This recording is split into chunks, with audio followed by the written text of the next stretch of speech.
proofs of the formula of number patterns. There's 3 proofs that you need to know for number patterns. The first is the summation of the arithmetic, that formula. The second one is the same summation but of the geometric, and then also the summation until infinity, the infinite summation formula for convergent geometric patterns. Now, I know a lot of students are always very, very negative when they have to do proofs. I want you not to be.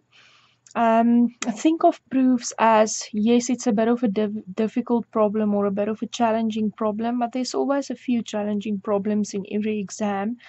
The difference with proofs is they actually give you the problem and with its exact numbers that they're going to ask you in the exam, with its answer in your textbook. They give you a few of these challenging, difficult problems, and they say, okay, I'm going to ask one of these difficult ones.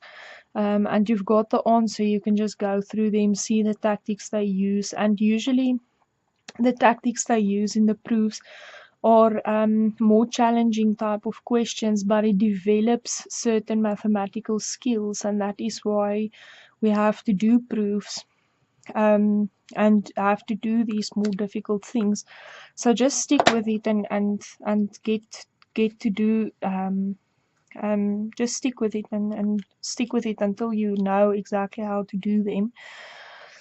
Something else that's quite nice about proofs in mathematics is no formula or theorem or anything that you use in mathematics really is ever accepted into maths as something you can use without it being proved, which means that unlike other sciences, mathematics is quite absolute. You really, apart from human error and making calculation mistakes, you really can't go wrong in doing maths. Where in other sciences, if you think we realized, oh no, the earth is not flat, it's round. Oh no, Jupiter is not a planet. Oh no, light particles don't behave like a wave.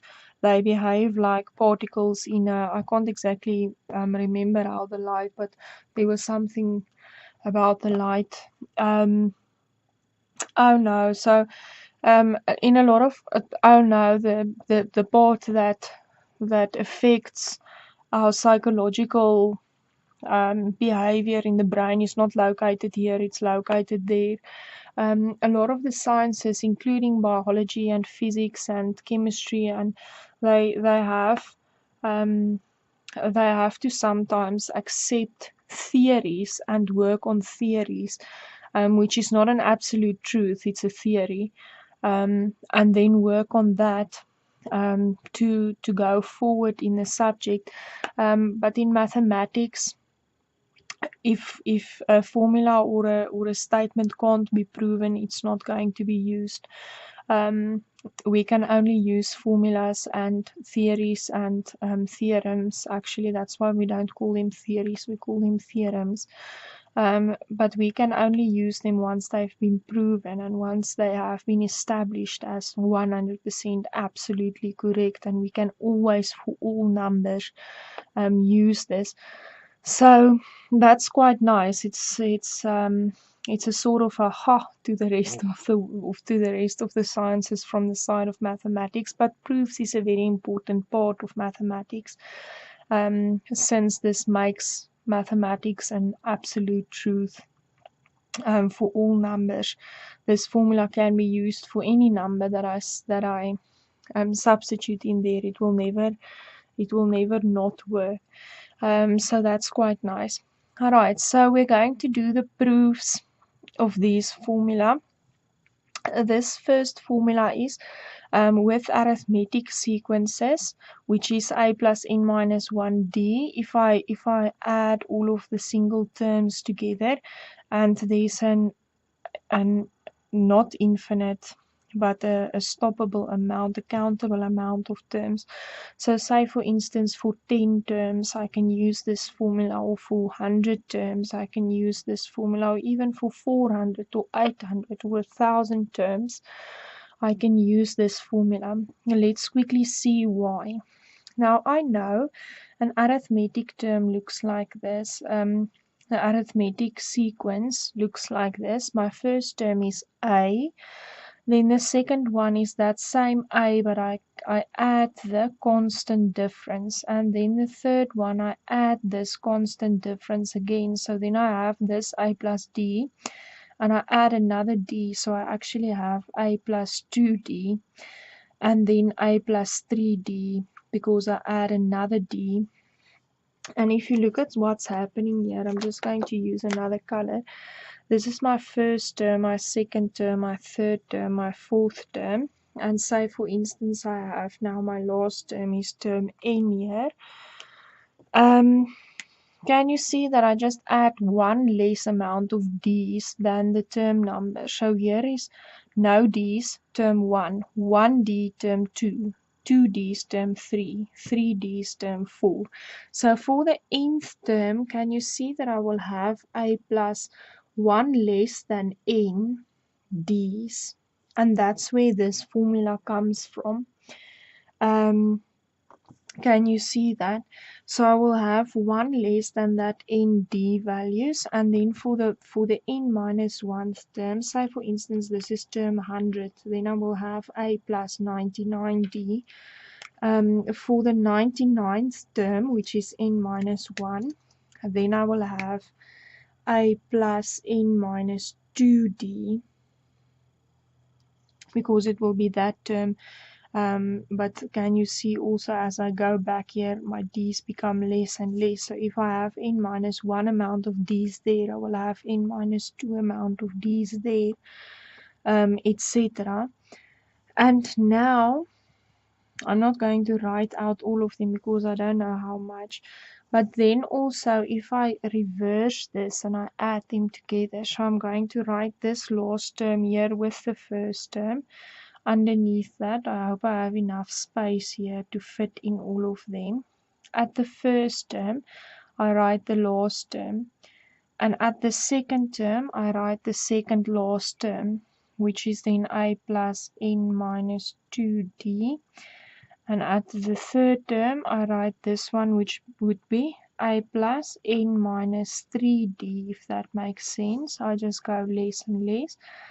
And then A plus n minus 4D. And then here I will have the second term, which is A plus D.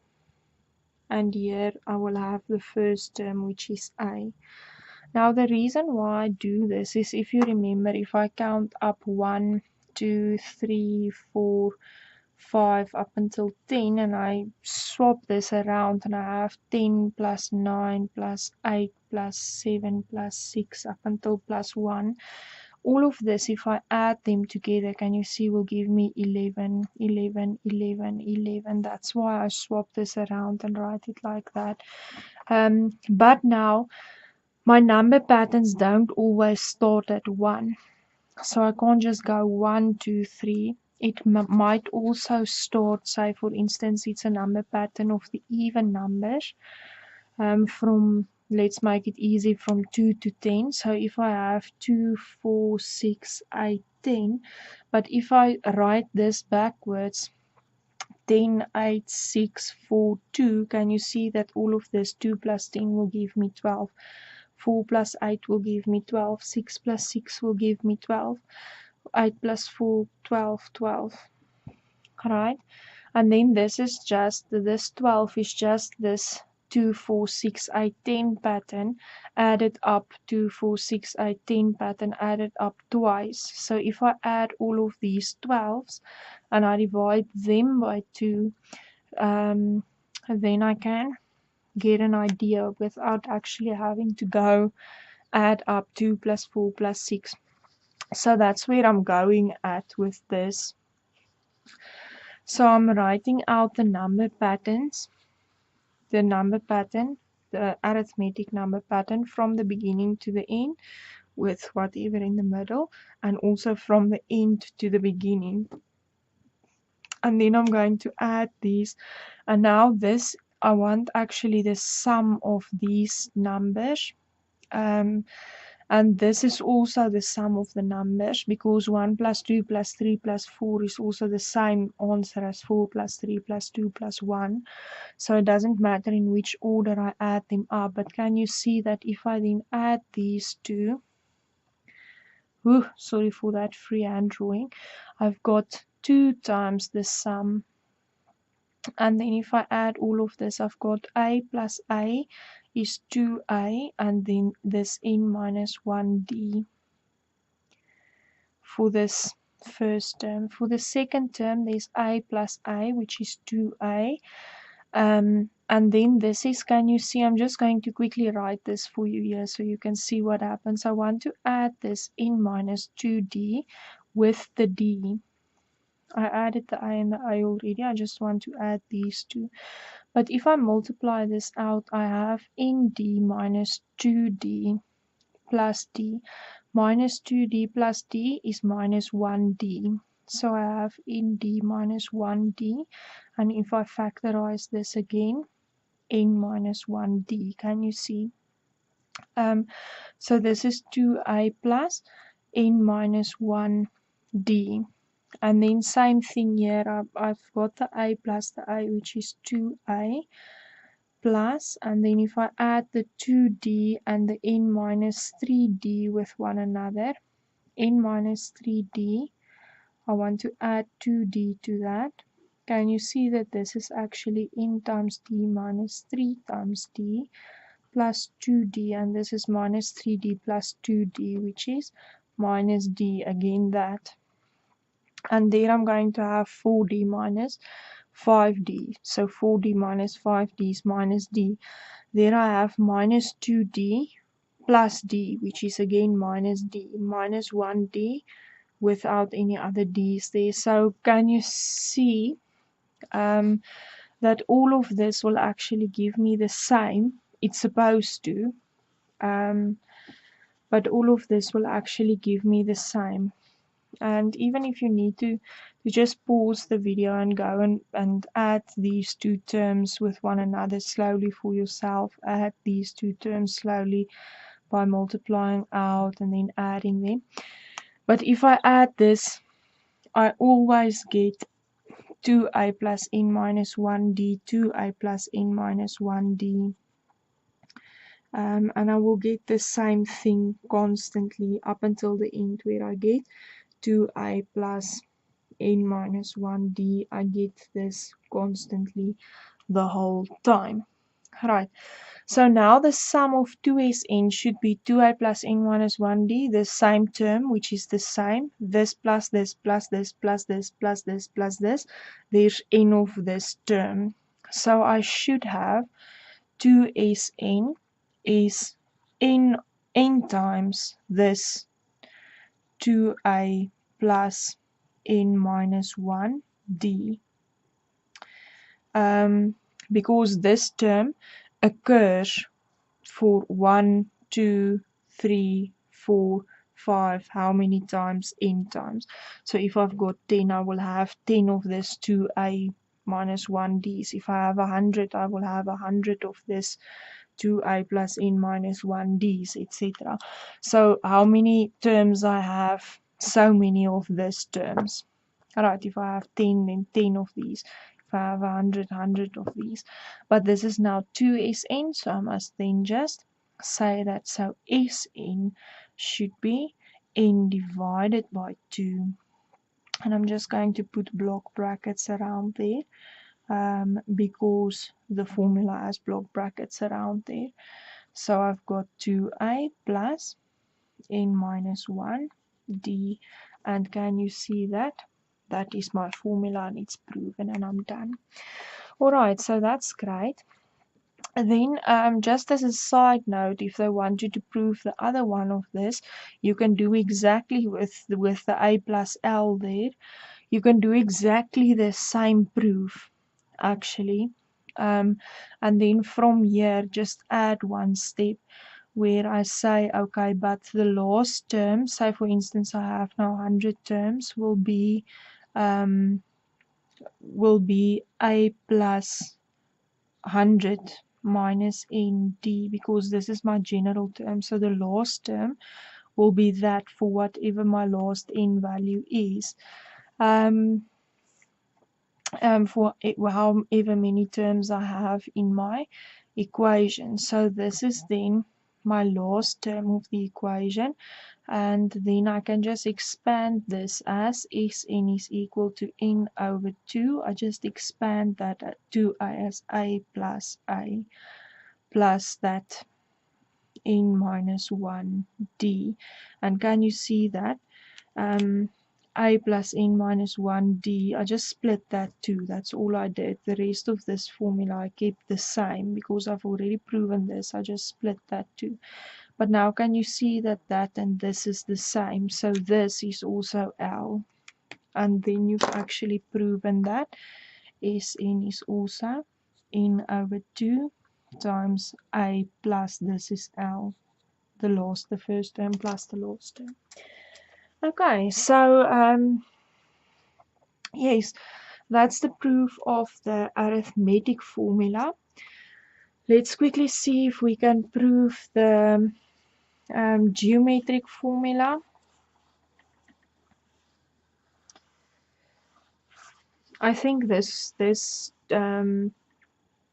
arithmetic one is the most terrific one of the 3 proofs from this chapter.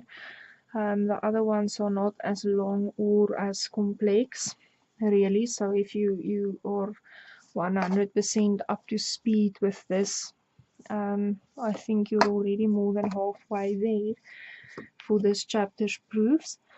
Okay, so let's quickly look at the second one. The second one is this geometric one, which looks like this: r to the power of n minus 1 over r minus 1. So this is the thing that I want to prove. This is the geometric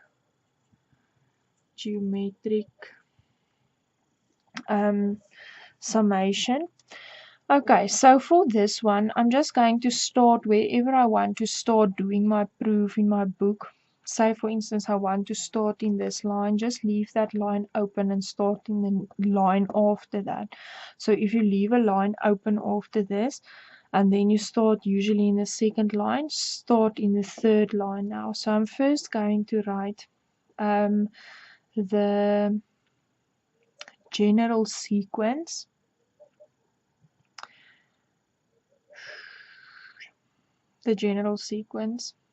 The sum of my n values. Alright, I want the sum. So I first just going to write that will be, the first term is a, always. The second term is a times r. The third term is a times r times another r, etc. A times r to the power of 3 until my last term, is a times r to the power of n minus 1. If I have 10 terms, can you see my first term as r to the power of 0, my second term as r to the power of 1, my third term as r to the power of 2, my fourth term as r to the power of 3. So my 10th term will have r to the power of 9. My r will only be 1 power less always than the term number. And by that reasoning, you can also be sure that my pre-last term will be r to the power of n minus 2. Okay, now you're going to do this line here on top. So I'm going to multiply this row with r. This is a trick that you must just know. I know for the arithmetic pattern, I write out the pattern and I write out the pattern backwards and I add them, and from that I deduct the formula. For the geometric pattern, I write out the pattern and I write out r times the pattern and I subtract this from that. Okay, so if I multiply this, I'm just going to write them with similar terms under one another. So if I multiply this a with an R, I get AR, which is similar to that. Can you see? And if I multiply this with an R, I get that, which is AR squared. If I multiply this with an R, I get AR to the power of 3. And if I multiply this with an R, the previous one there, I get AR to the power of n minus 1. If I multiply this one with an R, I get AR to the power of n minus 1. That should be minus 2. And if I multiply this last one with an R, I get AR to the power of n. Because AR to the power of n minus 1 times R is AR to the power of n minus 1 plus 1, because if I multiply same bases, the two R's, I'm just ignoring the A for the moment, the A just stays the same there and there. But if I multiply n minus 1 and R to the power of 1, I can just add these two. So n minus 1 plus 1 just gives me n. Can you see?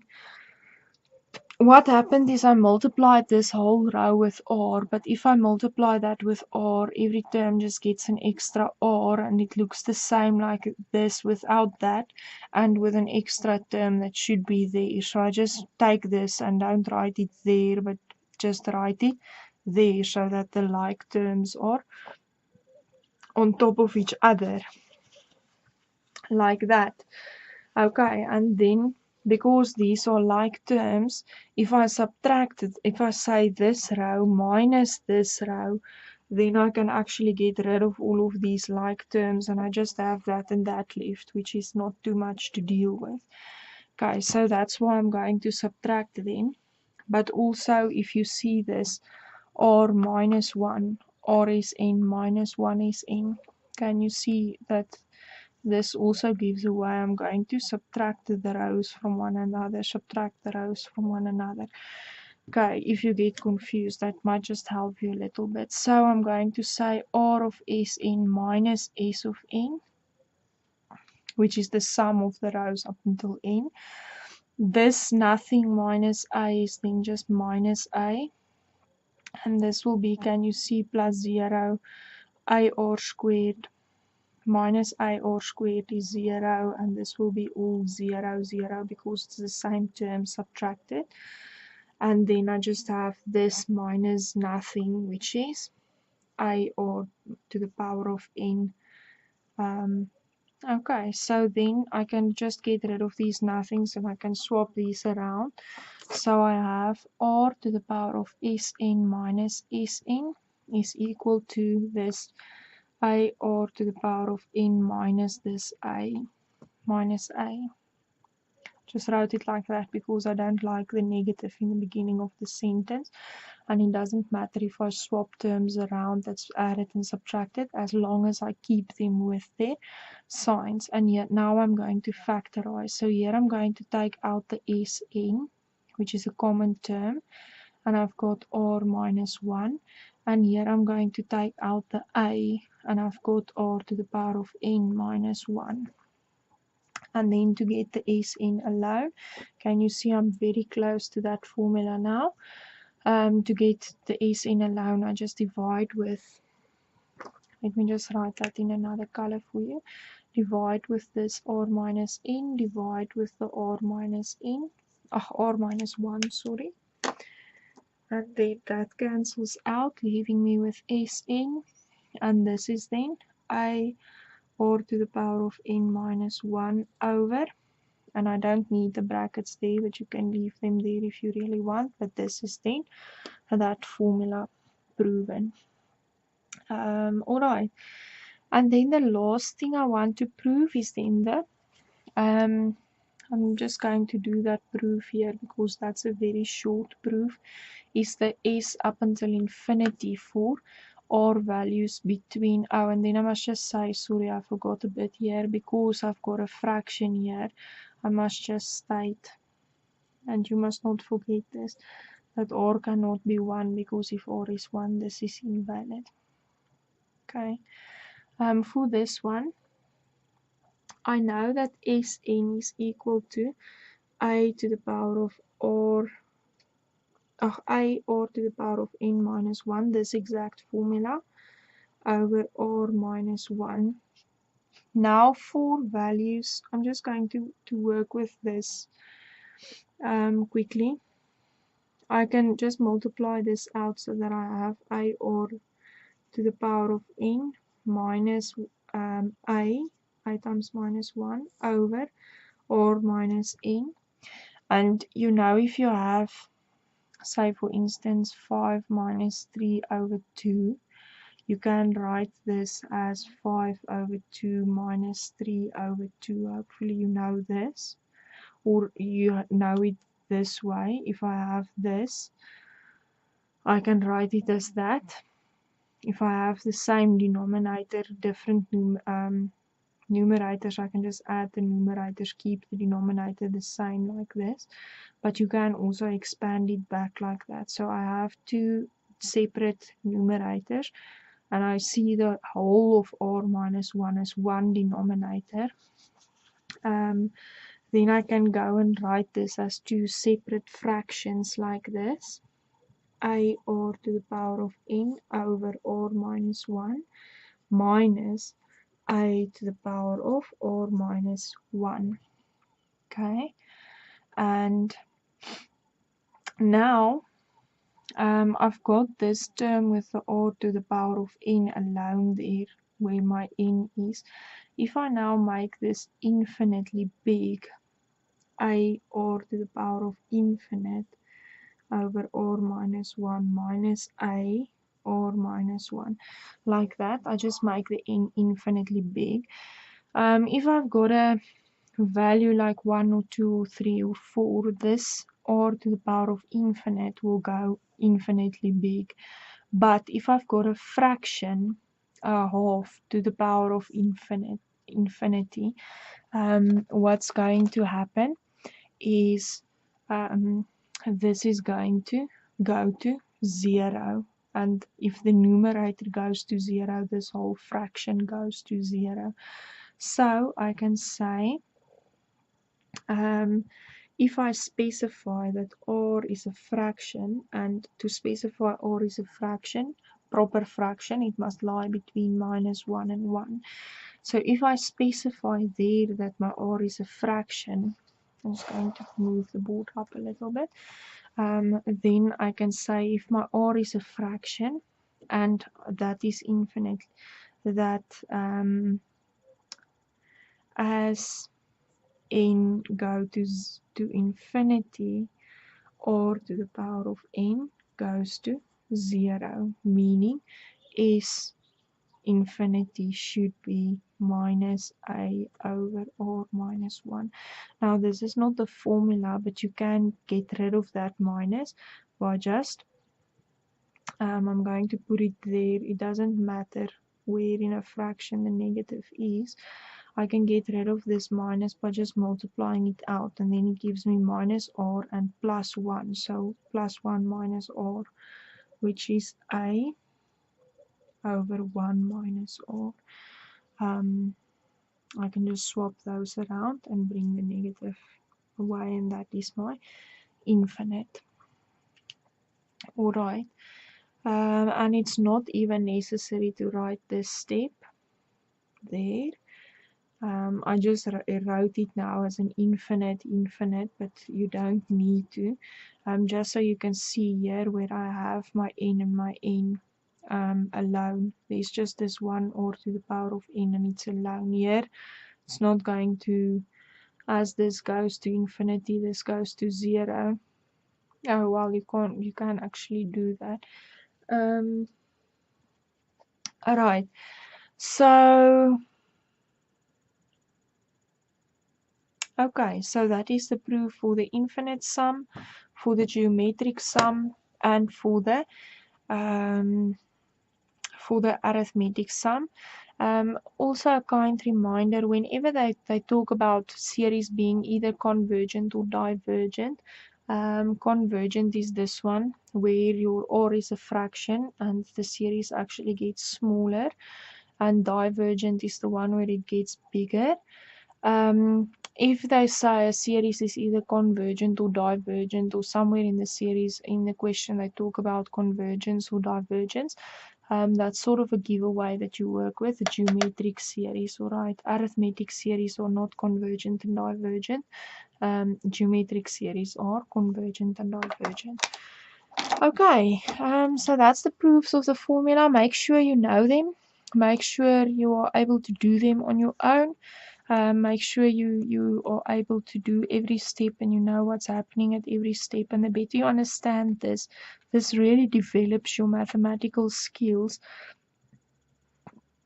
The proofs we learn for a reason, and that reason is to develop certain mathematical skills. So really, really do an effort. Get a positive can-do attitude about proofs. And really know them by heart and really practice them. They do develop your brain in some ways necessary to do other mathematics as well.